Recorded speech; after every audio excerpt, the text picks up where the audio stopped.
tajam. Saking tidak percayanya, dia pun mengucap mata. Pas dilihat lagi, makin jelas.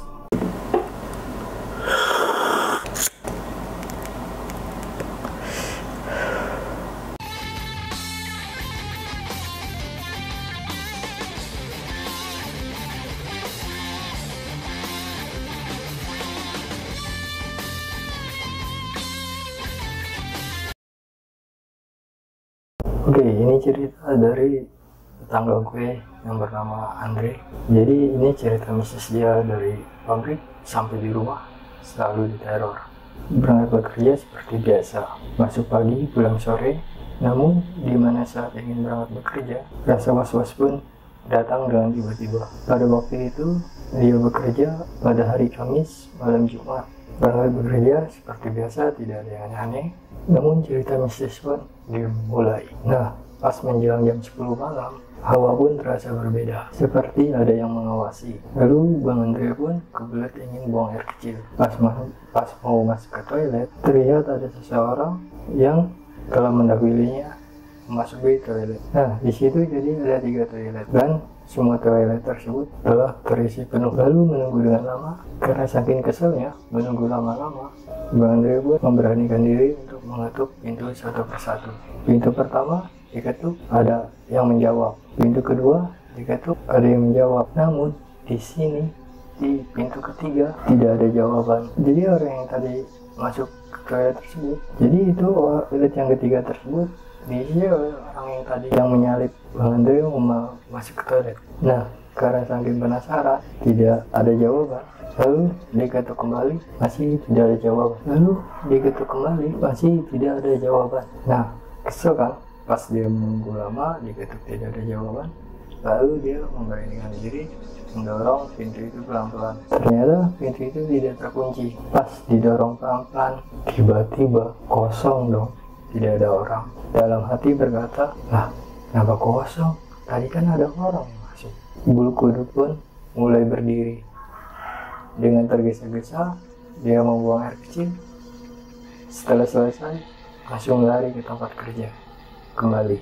Nah, pas di tempat kerja, dia pun masih bingung atas peristiwa yang tadi terjadi. Di dalam hati, kok bisa ya? Perasaan tadi ada orang, pas dilihat, pas masuk, kenapa tidak ada orang? Nah, sambil berpikir yang aneh-aneh, Bang Andre pun mulai bekerja.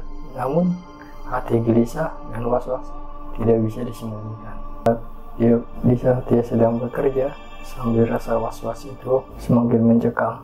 Tidak lama kemudian, seperti ada yang mengintai dia dari kiri dan kanan. Dengan keberanian diri, pas dilihat kiri kanan, terlihat semua teman kerjanya sedang sibuk bekerja masing-masing.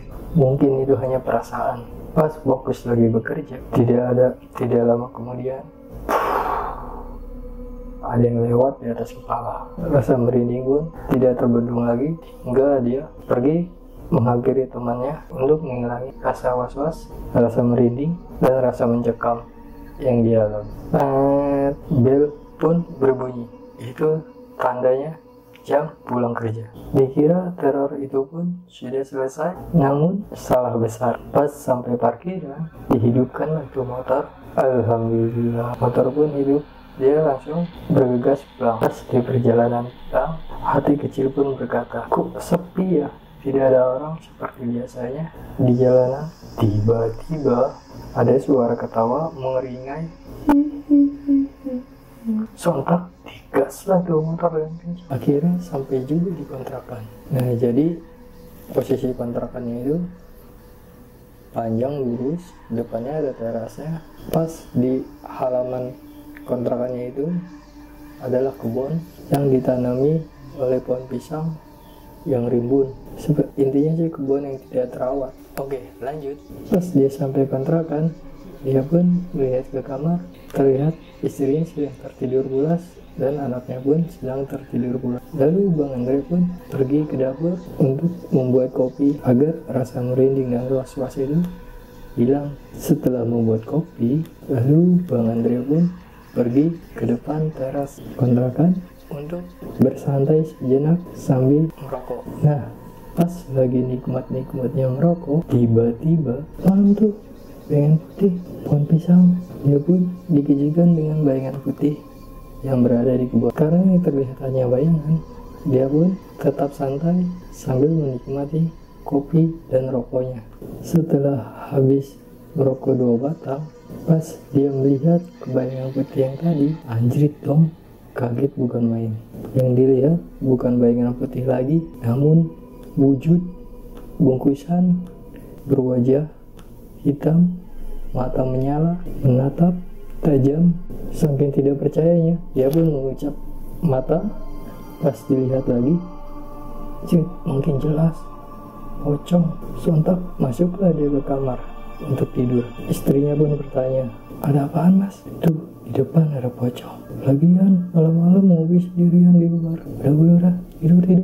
Lalu Bang Andre pun tertidur bersama keluarganya dengan pulang. Oke, cerita pun selesai.